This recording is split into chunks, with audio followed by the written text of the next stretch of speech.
gavom pasiūlymą kalbėti ikoniškumo tema. Pagalvom, kokiu čia aspektu galima būtų pristatyti savo studiją.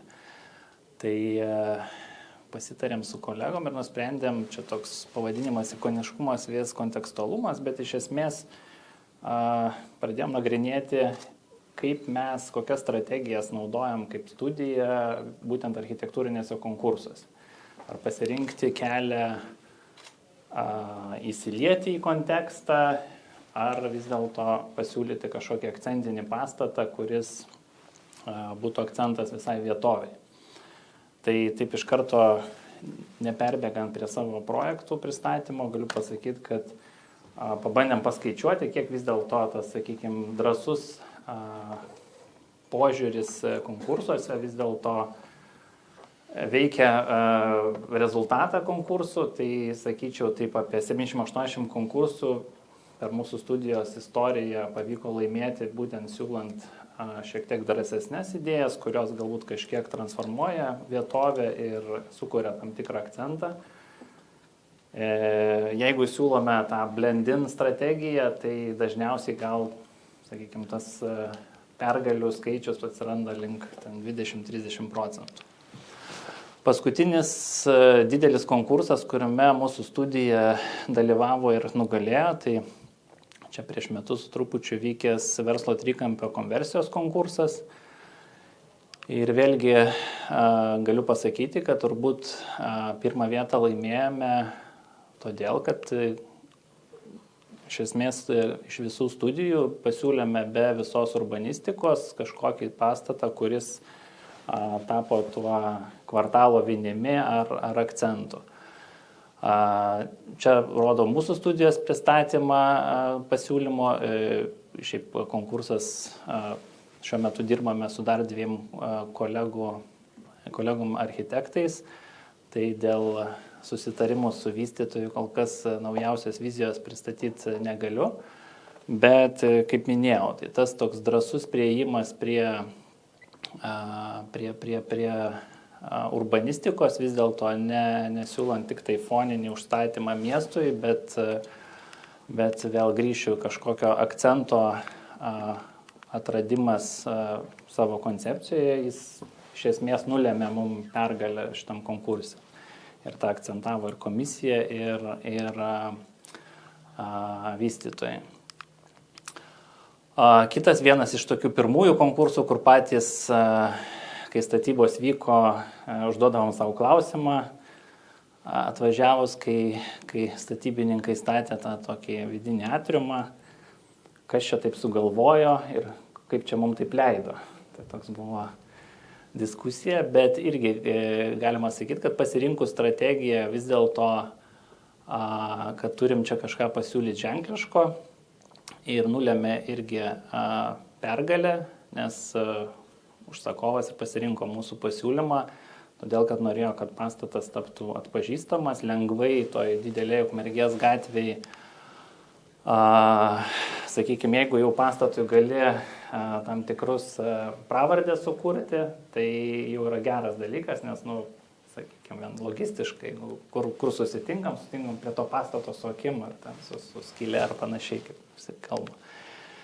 Tai, sakykime, ta irgi drąsi strategija šiuo atveju pasiteisino. Lietuvos banko konkursas, kuris baigėsi stalčiuje, bet vėlgi mūsų, nes Lietuvos bankas pripažįsta infliaciją ekonomikoje, bet ne savo projektuose. Bet iš esmės vėlgi laimėjome dėl to, kad pasiūlėme ne šiaip savo ofisą, o išskirtinės architektūros pastatą. Tai turbūt moralas toks, kad kartais drąsa atsiperka. Čia vienas iš nelaimėtų konkursų, bet čia tokia gal įdomi istorija. Pabandėm paeksperimentuoti su šitų konkursų. Čia buvo LRT būstinės ir naujo kampuso konkursas, ne tas, kuris dabar įvyko, šitam nedalyvavom, bet pirmasis, kur buvo 5 dalyviai.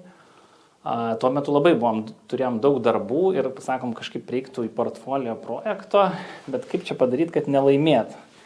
Tai specialiai pažeidėm taisyklės, išlipom iš užstatymo zonos, pasiūlė medinę konstrukciją, ir aišku, čia jau buvo too much, bet toks buvo ir siekis iš tikrųjų, tai laimėjom 3 vietą, po to tą konkursą kažkas ten priskundė, apskundė ir jis taip ir nulūžo, nežinau, kokia dabar yra baigtis, bet kartais tiesiog irgi strategiją mes pritaikom kaip studiją, kad darbų turim, bet būtų visai faina turėti gerą pastatą portfolio, kurio jeigu norim, tarkim, užsienio rinkoje kažką parodyti ir pristatyti, tai kartais, jeigu tik tai nuobodžius pastatus kursime, visiškai nepritrauksim dėmesio. Tai sakykime, toks gal unikalus dalykas, kai architektai sako, nelaimėsim, bet padarom kažką įdomus. Ažiotažą sukūręs Nacionalinio teismų rūmų pastatas, tai čia daug isterijos buvo tarp kolegų po šito projekto. Jis irgi atsigulė į stalčių. Bet vėl užsakovas labai aiškiai, čia buvo užduotis mums 3 ar 4 koncepcijas pristatyti tiek miestui, tiek klientui, Nacionaliniai teismų administracijai. Ir buvo ir tokių labai modest variantų, bet užsakovas vis dėlto pasirinko drąsesnį sprendimą. Ir Lazdynų baseinas, sakykime, čia jau ta riba, kai mes, sakykime, kalbam turbūt į ir kontekstualų, tai nėra šitas pastatas kažkaip aplinkoj labai iššaukiantis, tai pavadinkim, bet iš kitos pusės kaip baseinas, tai visa savo forma, tai nėra kažkokia stačiakampė dėžutė. Ir iš esmės čia jau įkvėpia tikrai kraštovaizdis Lazdynų mikrorajono, tai iš esmės pastatas susideda iš 2 dalių, tai ta tokia sklendinti amorfiška forma virš stiklinio rėmo ir turim tą pagrindinį tūrį paslėptą po žalia kalva. Tai kažkaip norėjosi, kad labai nuosekliai šitas pastatas susijungtų su reljefu ir visa Lazdynų aplinka, kuri vėlgi tai turi žalumas ir betonas, 2 dalykai, kurie dominuoja šitam mikrorajone ir mes kažkaip tai pabandėm kartu su kolegos tą atliepti. Tai manom, kad visai gavom ženklišką pastatą, bet kuris labai darniai įsilieja į aplinką. Čia, jeigu norėsit pareklamuoti rėmėjus, tai čia galima medžiagas bus palaidinti.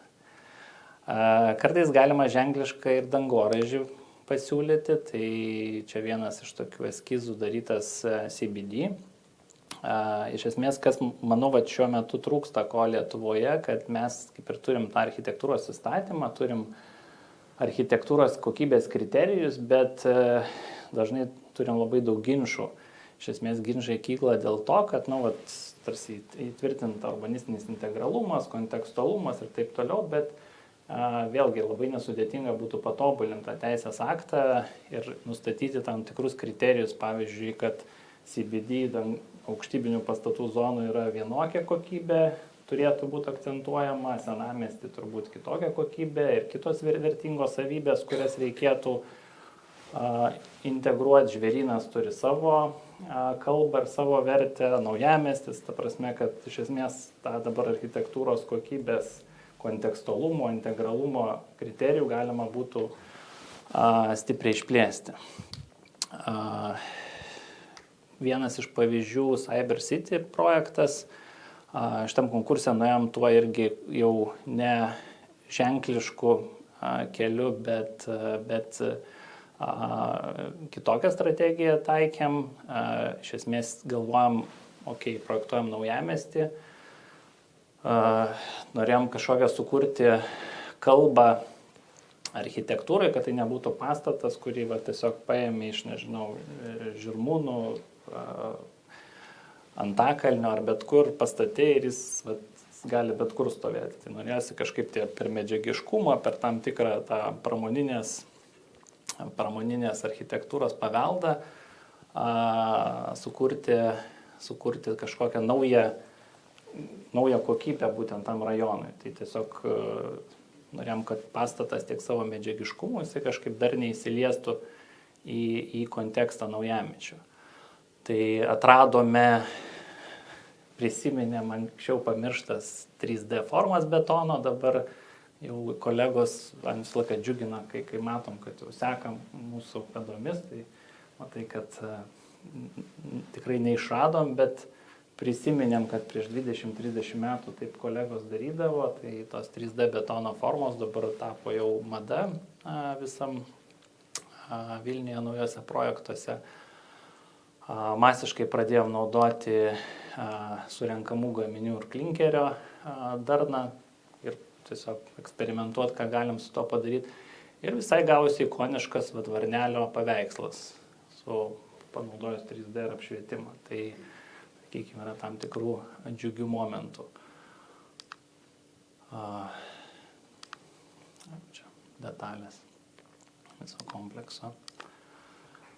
Jeigu kalbant apie tokį irgi kodą kontekstualumo įsiliejimo, tai čia norėčiau tą Vytauto 35 žvėrynę projektą parodyti. Pradėjus kurti, kaip tik turėjom diskusiją gal prieš pusę metų su kolega Audrium Ambrasu, nes nei buvo pastatęs Žvėryno simfoniją projektą.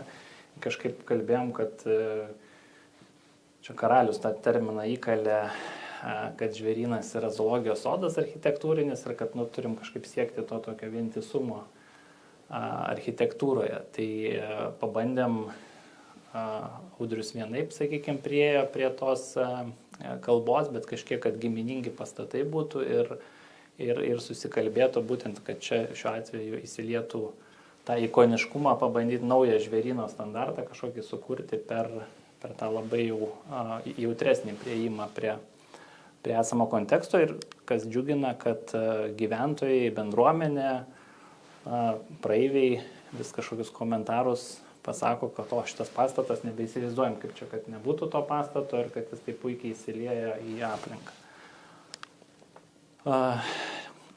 Vėlgi, kalbant apie tą ikoniškumą ir gal ikoniškumas gali būti ir nuosaikus, bet kūrimą akcento ar vis dėlto foninės architektūros, tai vėl mes kažkaip paprastai skirstom, kad iš esmės mieste ar kaip istoriškai gyvenamoji statyba tai yra fonas, o jau visuomeniniai pastatai, viešos erdvės, sporto skirties pastatai, tai su kuo galima žaisti. Taip pat užprogramuoja, sakykime, pats gyvenamojo pastato ar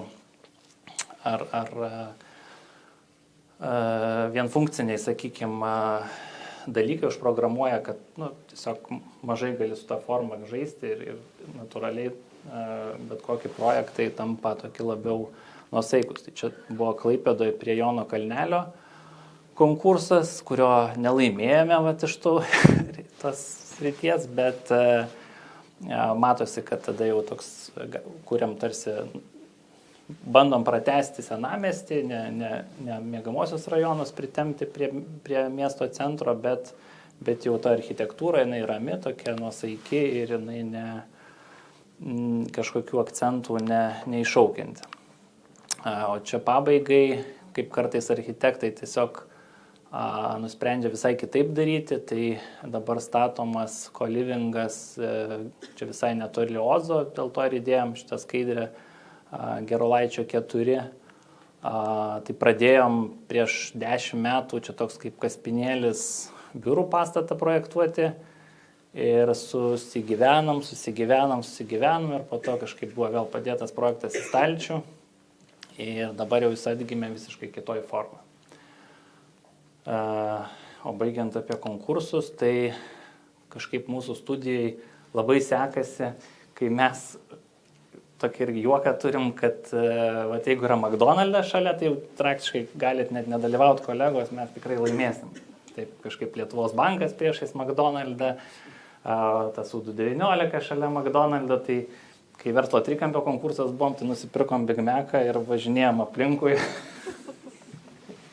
kad prišauktą maudžiau konkursui. Tai pabaigai tiek.